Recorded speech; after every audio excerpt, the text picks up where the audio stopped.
All right, friends. Well, thank you guys for being here this morning. Let's just before we get into our teaching for this morning, I'm going to go ahead and build on our moment of taking a deep breath and saying our opening prayer together. And we'll just take a moment for,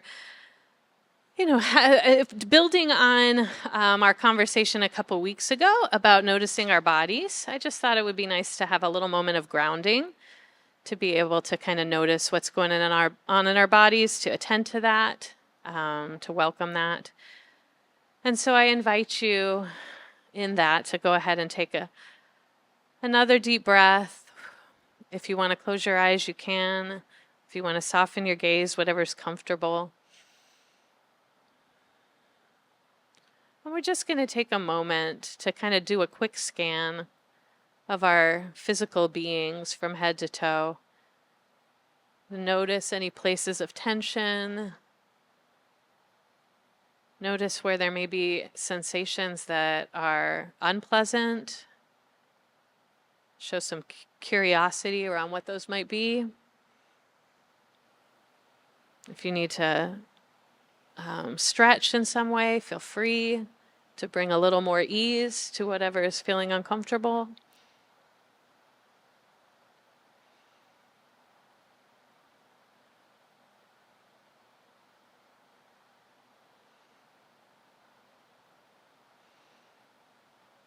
I invite you to consider where there may be pleasant sensations in your body.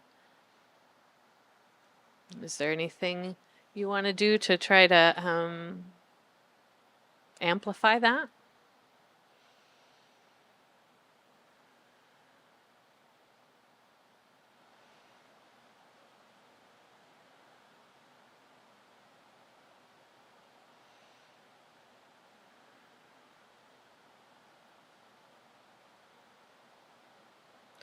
And I invite you, as you connect with what's going on in your physical being, also just to invite, however it feels appropriate, the presence of the divine, the Holy Spirit, God with us, to enter into whatever you're feeling.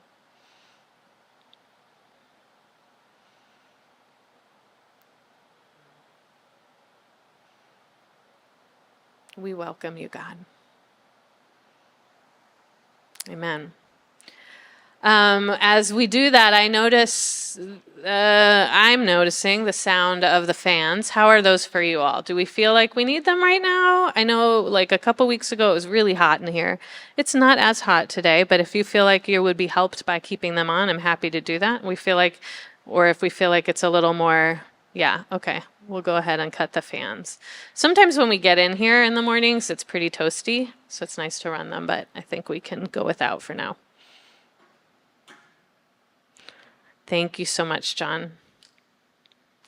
All right, we're going to start with something a little different today. I mean, we already have, but going forward, I'm going to invite you for a moment in your kind of reflective space, potentially, to take another moment and meditate a bit on a quote that I'm going to share here from Maya Angelou. She once said this: "There is no greater agony than bearing an untold story inside you." There is no greater agony than bearing an untold story inside you. So I want to invite you to just take a moment and notice how that lands with you. What does that mean to you? Does it feel true? Do you identify with the agony of an untold story inside of you?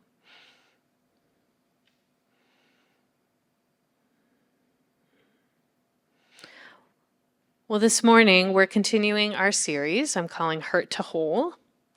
And in this series, I'm sharing some of the core insights from this learning I've done over the last year in the certificate program on trauma and spiritual care. And as I think some of you may remember, in our first teaching, we started with a basic intro to understanding what trauma is, how the experiences that overwhelm us can continue to bring harm to us even after they've stopped. And then 2 weeks ago, it was part of Caleb's name day, but we also, I shared a brief reflection on the way that our bodies hold our stories, including our stories of trauma. And this, of course, is one of the core insights that comes from the seminal work on trauma by Bessel van der Kolk. The Body Keeps the Score. Some of you may have read it. But this insight's been affirmed by many other trauma specialists as well. And so as we engage questions of how we've been hurt, how we want to become whole, how we want to be more trauma-informed, we recognize this is an embodied, holistic process. That's why throughout the series, throughout our retreat, potentially more going forward, I'm going to continue to remind us to notice what's happening in our physical selves. And if you weren't here for our first teaching, you may have missed my invitation to self-care throughout these conversations. So if at any point you notice stress, anxiety showing up in your body as we're talking about these things, I invite you to take whatever actions you need to manage those feelings. That could include getting up, taking a walk, stepping outside for a bit, taking some deep breaths.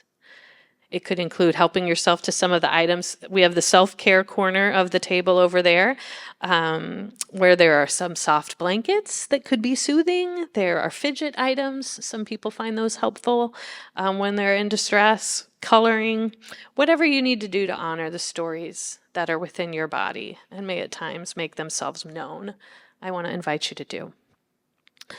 But like this beginning quote seems to allude to, our stories might be held in our bodies, including our stories of trauma, but they aren't meant to be simply locked away and stored there, right? Particularly for traumatic stories which imprint in our brains and memory systems differently than other lived experiences, suppressing the stories held in our bodies or silencing them eventually can cause problems for us.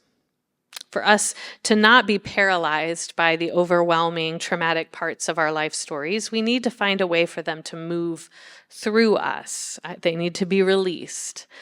As Maya Angelou points out, our stories need to be told. How this can happen healthfully is a core focus of what I want to consider today.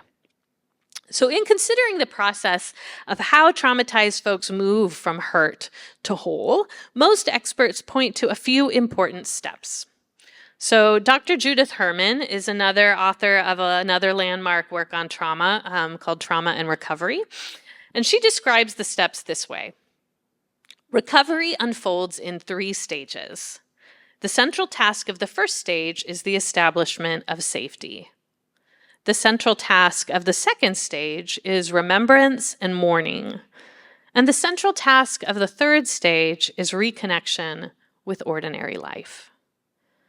Now, this is a very broad stroke summary, but I think it's helpful to give us an overall arc of the journey we need to honor for ourselves and one another when we're seeking to move from hurt to whole. If we seek to be a trauma-informed community, it's the journey we need to be sensitive to as we encounter others and as we welcome their healing process in our midst.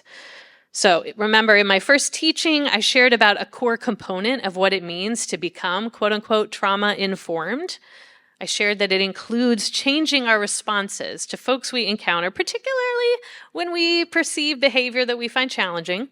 To become trauma-informed means in those encounters, we move from judgmentally asking like, what's wrong with you? To considering, what happened to you, right? From what's wrong with you to what happened to you. And the what happened is the story that lives within, that must in some way be told and eventually mourned.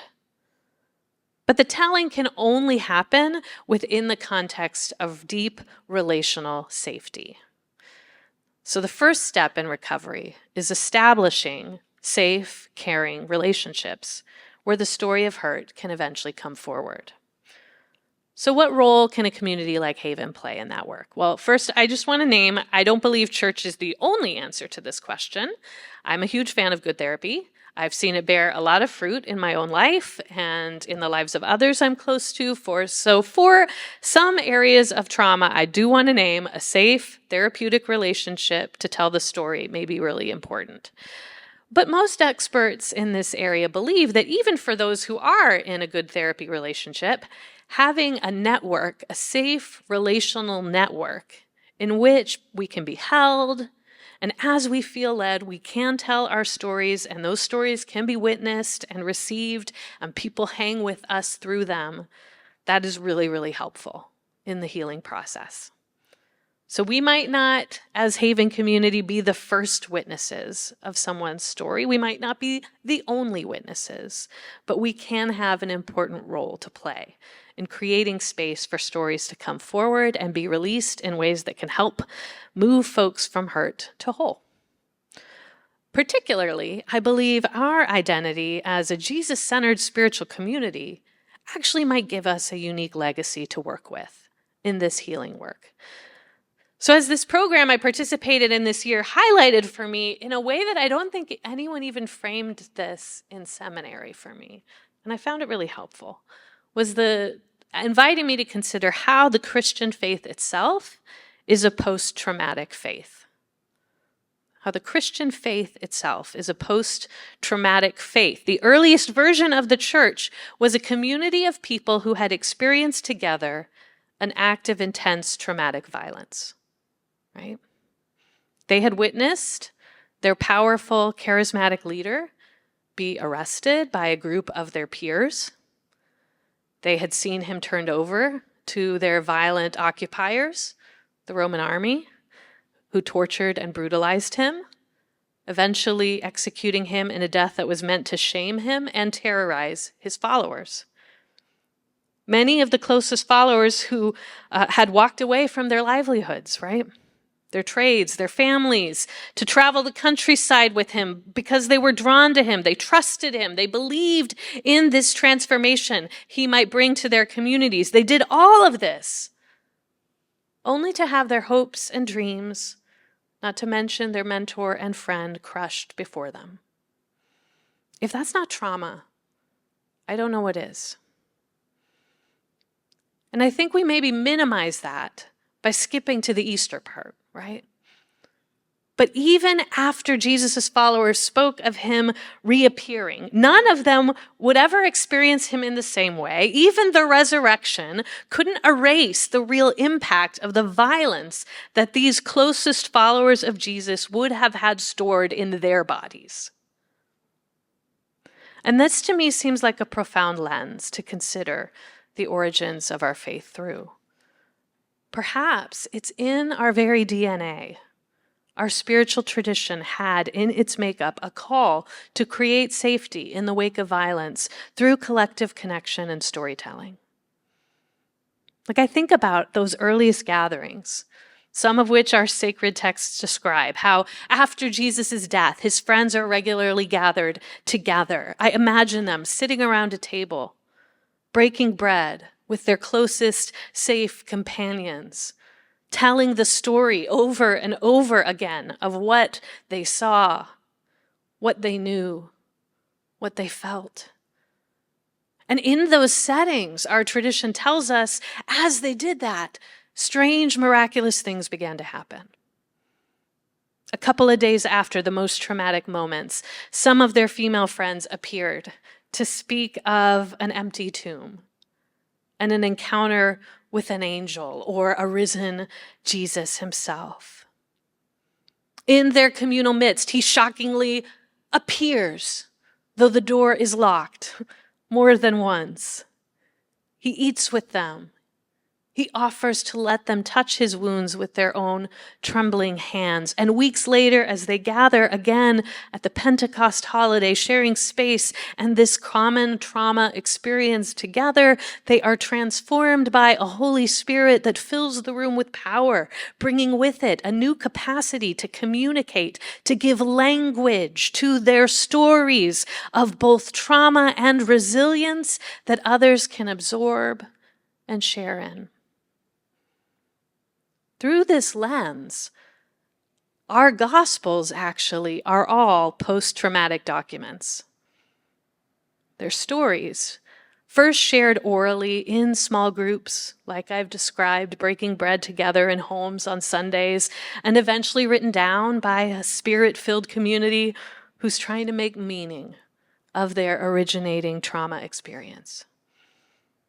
It's notable that cumulatively, nearly 40%, almost half, of the content in all of the four Gospels is focused on the dramatic last days of Jesus' life, including all of the drama around his death. The trauma and the lead up to it play a central role in the stories these writers were recording, as his followers tell and retell their experience to bring meaning and healing.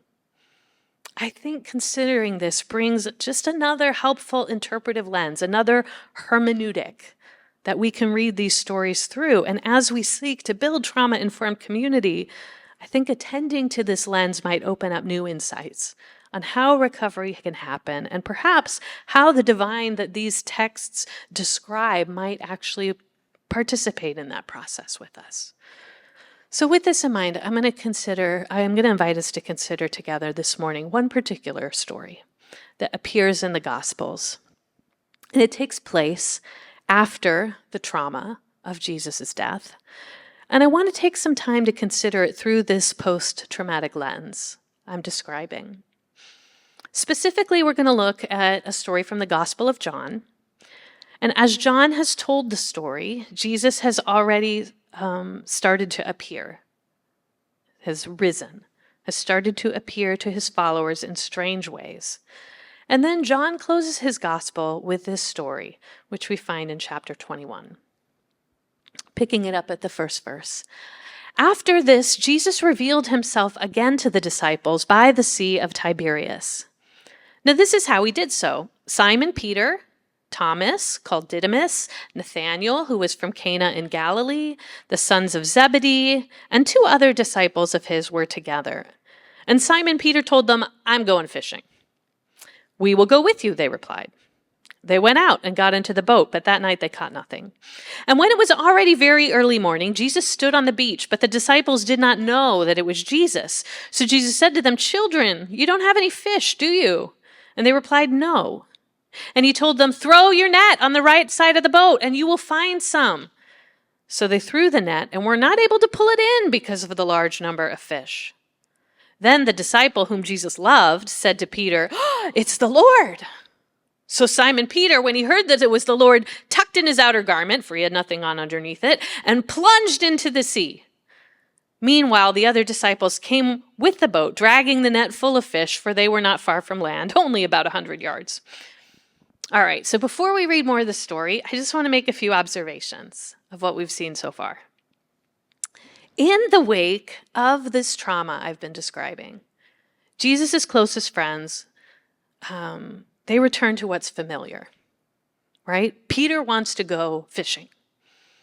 He goes back to an old part of his story, before the events that would lead to such pain occur. Maybe you can connect with this, right? Sometimes after something really terrible has happened, it's like we just want to go back to a simpler time.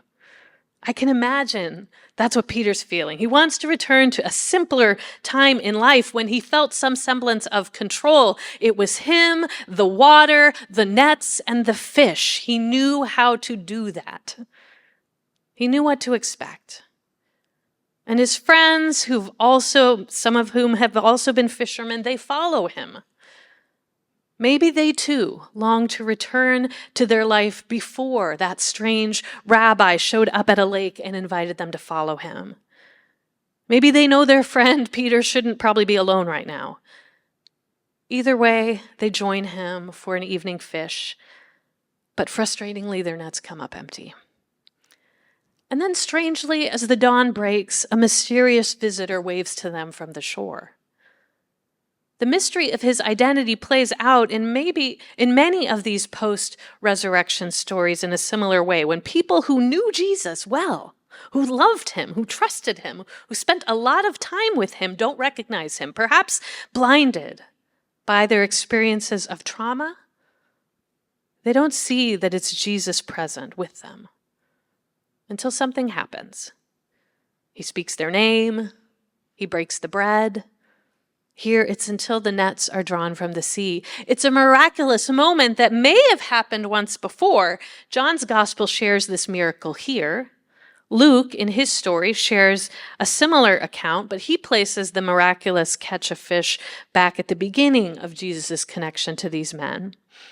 As Luke tells the story, Jesus helps these fishermen with a shocking catch of fish when he first meets them, before he invites them to follow him and become fishers of people. So while we can't know for sure how many times or in what setting Jesus may have surprised his fisherman friends in this way, I wonder today about the possibility that Jesus might have been intentionally echoing the first meet cute he had with Peter a long time ago, right? Perhaps this is why something changes the moment the nets come out of the water and the disciples see they are full. It's like, oh, I've been here before. Though Jesus' identity on the beach wasn't obvious before, now Peter understands who he is connected to. It's as if he's brought back to that first blush of friendship, as if Jesus is acknowledging his longing to return to before, and he meets him there, reminding him that the place that's life-giving wasn't actually in the lake itself, but in his encounter with the sacred there. Jesus, we might say, is honoring Peter's trauma response, his returning to the lake, and Jesus is meeting him where he's at, inviting him back into the safety of their relational connection. And this brings me to the first insight I think we might draw from this story on how we might participate in cultivating safety for one another's healing. Perhaps part of establishing safety includes, and I think we have this up here, yep. Part of establishing safety includes meeting others where they're at, being willing to engage with what brings them comfort and life. As we're building trust with one another, we do well to attend to where our companions that we are trying to create safety for, where they feel most at home. It might not be here. So what can we do to honor where folks we may be led to care for are comfortably engaging, and as we're able, accompanying them there? Or how do we bring elements from that part of their life into our sacred space, into our shared space, to let them know it belongs? What does that look like? I don't have an answer. I'm inviting us all to reflect on. How can we at times extend ourselves to enter our friends' world as we seek to attend to what has happened to them? Well, as Jesus does this for Simon Peter and the others, the story in Peter's body, the story held in his body seems to respond. Perhaps even before he consciously does. Without rhyme or reason, he is leaping into the water. It doesn't make logical sense. They're only 100 yards from the shore. But Peter's body cannot wait to be with Jesus. The time for the boat to reach the shore feels too long. He is diving in and swimming to the shore to be in that space of safety that Jesus is offering. Let's read on. When they got out on the beach, they saw a charcoal fire ready with a fish placed on it and bread. And Jesus said, "Bring some of the fish you've just now caught." So Simon Peter went aboard and pulled the net to shore, and it was full of large fish, 153. But although there were so many, the net was not torn. "Come, have breakfast," Jesus said. But none of the disciples dared to ask him, "Who are you?" because they knew it was the Lord. Jesus came and took the bread and gave it to them and did the same with the fish. And this was now the third time Jesus was revealed to the disciples after he was raised from the dead. And then when they had finished breakfast, Jesus said to Simon Peter, "Simon, son of John, do you love me more than these do?" He replied, "Yes, Lord, you know I love you." Jesus told him, "Feed my lambs." Jesus said a second time, "Simon, son of John, do you love me?" He replied, "Yes, Lord, you know I love you." Jesus told him, "Shepherd my sheep." Jesus said a third time, "Simon, son of John, do you love me?" Peter was distressed that Jesus asked him a third time, "Do you love me?" and said, "Lord, you know everything. You know that I love you." Jesus replied, "Feed my sheep. And I tell you the solemn truth. When you were young, you tied your clothes around you and you went wherever you wanted. But when you are old, you will stretch out your hands and others will tie you up and bring you where you do not want to go." Now, Jesus said this to indicate clearly by what kind of death Peter was going to glorify God. And after he said this, Jesus told Peter, "Follow me." So we have here this intimate post-traumatic exchange between Jesus and one of his closest followers, and it begins with a meal. There's something I think that's really grounding about that setting. Jesus is tending a fire. He's inviting his friends to warm themselves by it after a long, frustrating night on the water. He's tending the needs of their bodies. He's providing warmth and nourishment that is sustaining. And that's the second simple insight I would invite us to note from this story. That creating safety for one another includes honoring the needs of one another's bodies, right? Creating safety for one another includes honoring the needs of one another's bodies and noticing that hospitality is a core practice for creating safety. I feel like sometimes that can get minimized. Like hospitality is it's just like a nice afterthought or like a nice thing that if we're able to do, create, have people over for a meal or provide something for someone, that's great, but it's like a bonus. It's not essential. But this is a foundational piece of what Jesus is doing in this story, right? He's starting with hospitality. And I think that highlights for us that it is actually, we need to value the importance of that practice in creating the kind of safe space that I think we long to create. In doing these simple tasks, building the fire, roasting the fish, breaking the bread, Jesus is doing something important and profound. He's creating that safe setting for his friends to process the stories within. And then he has the conversation with Peter. This back and forth, where ever so gently, I think you could say Jesus is inviting Peter to tell his story. Many who've reflected on this text believe there's a reason Jesus asked Simon Peter a version of this same question 3 times. That the 3 askings of Simon, son of John, do you love me, each correspond with one of the times on the night of Jesus' arrest that Peter denied knowing him. And I think that might be right.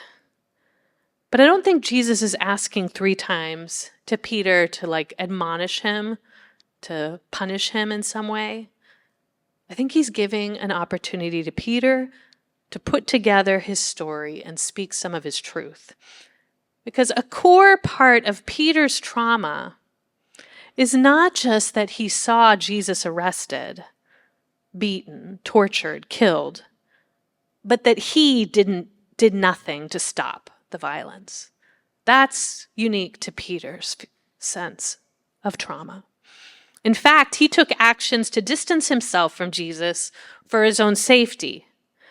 Most grievously, he did this even after Jesus predicted he would. Remember, the night Jesus was arrested, Jesus warned him that he would deny Jesus 3 times before the rooster would crow. And Peter boasted that this could not be true. And yet, when his own safety was on the line, he could not stand up for Jesus. He could not embody the love he felt for him, though through the courage to stand in solidarity with him.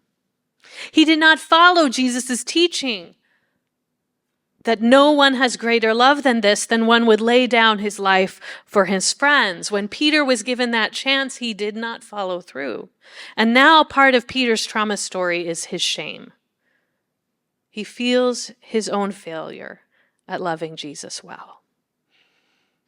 But Jesus is giving Peter a chance to try again. He does not take a "what's wrong with you" kind of approach. He doesn't say, "Peter, why did you deny me? What's wrong with you?" Jesus doesn't take this approach because he knows what happened to Peter. They shared the same traumatic experience. Jesus has compassion for his friend's response to it. And from that trauma-informed space of compassion, Jesus invites Peter to affirm that despite his previous actions, despite his failure to live into his values in a crucial moment, Peter does indeed love Jesus. Peter is invited to speak that story, even as it pains him to do it because he knows his failure to embody that love in a particular moment really complicates the declaration. And yet Jesus receives his declaration now.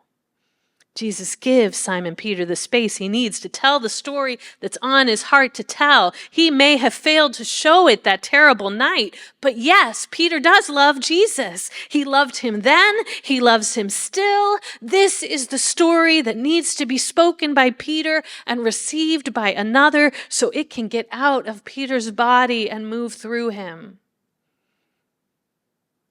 Jesus shows patience with Peter.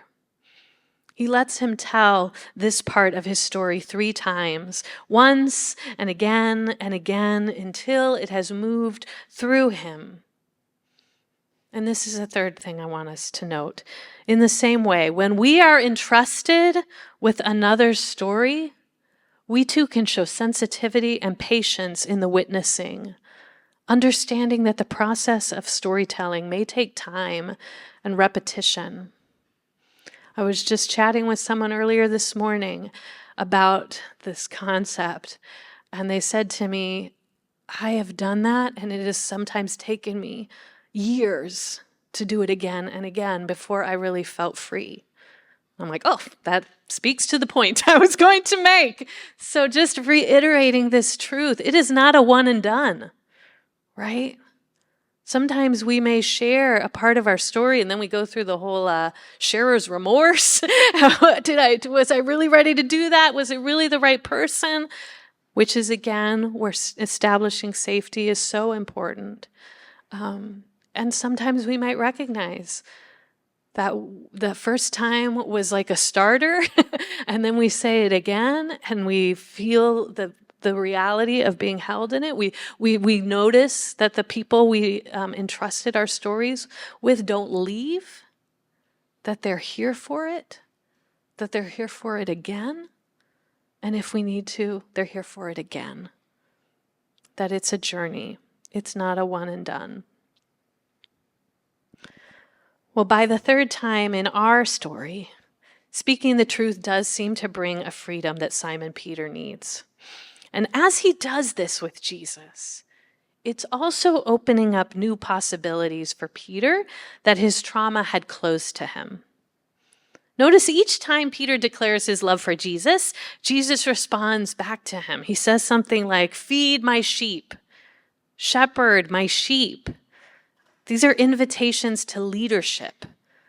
Likely, Peter believes he's been disqualified from that kind of role. Sure, Jesus once changed his name from Simon to Peter, said, "You're the rock," claiming he'd play a foundational role in the community that Jesus wanted to build. But all of that was before Jesus warned him about a crowing rooster, before the soldiers arrived and arrested his friend, before he lost his courage, shook his head, said, "I don't know the man." Surely, one of the things that was lost and could not be recovered, even as Jesus rose from the dead, was any future hope that Peter had for participating in the ministry Jesus had shown him how to do. Just because Jesus is back does not mean that Peter feels restored.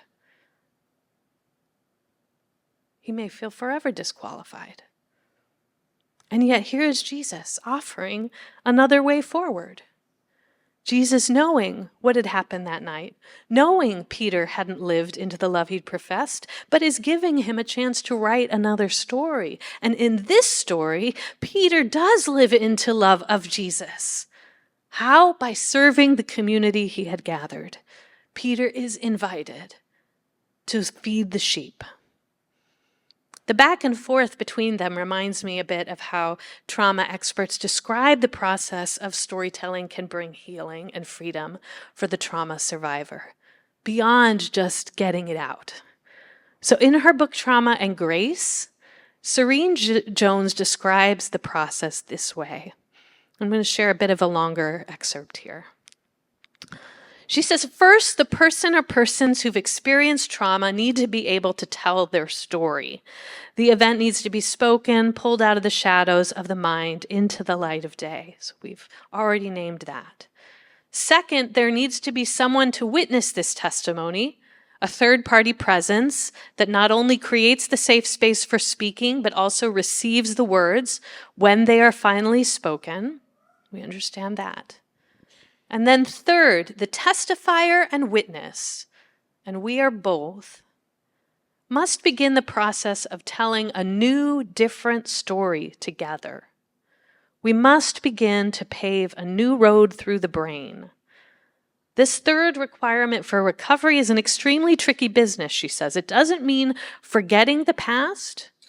Rather, it means re-narrating the events in such a way that agency is returned and hope, a future, is possible. We'll be talking about this more as the series, towards the end, as going forward in the series. But a recovery of a future is a core part of a healing from trauma. A core part of what's lost is our capacity to imagine a positive future. A core part of what we recover to move forward is a capacity to envision a future again. And this is the third step, is what I see Jesus and Peter doing collaboratively at the end of John's Gospel. They are writing this new, different story. And in this story, Peter has agency and hope. And for Peter, that agency includes even this foreboding premonition that in following Jesus, he's going to meet a similar end, right? This is kind of creepy that this is what Jesus is saying, but it's good news to Peter that he will be dying this martyr's death. For Peter, this is not something to be feared. It's part of what he knows he has been called to as a leader in the way of Jesus, in the moment he's living, to follow through this next time with that invitation to lay down his life for his friends in order to embody love. That is part of his hopeful future. So where does all of this post-traumatic reading of this story leave us? Well, here's the core insight I'd like to invite us to take with us today and to consider as we go forward. First, the core insight is this: we cannot heal our trauma alone. We cannot heal our trauma alone, as much as we may wish we could. We all need safe spaces to tell our stories, and eventually it's to begin writing new narratives. Eventually to begin writing new narratives. We all need safe spaces to tell our stories and eventually to begin writing new narratives. Now, I will say telling the story does not have to be verbal. After all, as we've said, the body keeps the score. And as Van der Kolk's book shows, storytelling can actually happen in lots of creative ways, some of which are verbal, through spoken narration. It might be through writing, through journaling, but there are also other creative ways the story may come forward: through dance, through music, through dramatic reenactment, through theater, through art. And perhaps as we grow as a community that's trying to create safety by meeting folks where they're at and offering hospitality and showing patience to receive stories, we might also grow in nurturing multiple ways for those stories to be expressed. This is the work I'm inviting all of us to consider, how we can grow in going forward, noting that none of us need to live with the agony of untold stories within us, right? So as we end, I want to end with just a time of a bit of reflection and meditation. Once again, I'm going to invite you, close your eyes if you like, soften your gaze. And I'm going to invite you to visualize something with me. I want to invite you to visualize that fire on the beach with Jesus. I want to invite you to imagine what it would be like to join Jesus for breakfast that day. To be nourished by Jesus, to be warmed by the fire, to feel safe and seen.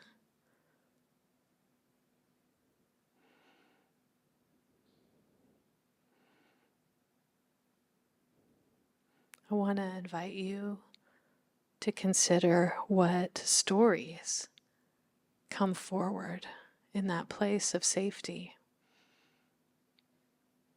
What stories might Jesus be making space to receive with you?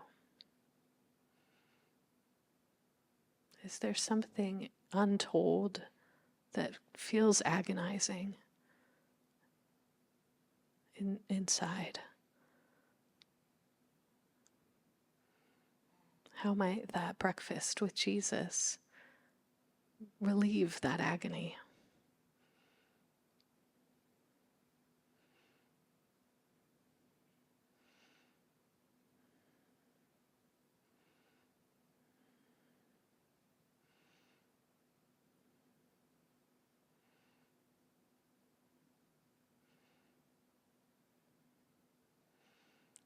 Jesus, we thank you for your trauma-informed care. I pray that you would be with each of us in the places where we feel the burden of untold stories, and also in the places we are called to hold and witness and create safety for the untold stories in our midst. Would you give us wisdom about who you are calling us to trust with these stories and how? Would you give us courage to share them? Would you give us compassion for one another?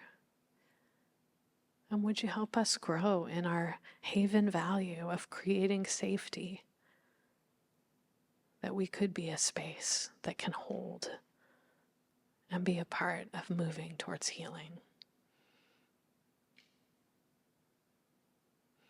Amen.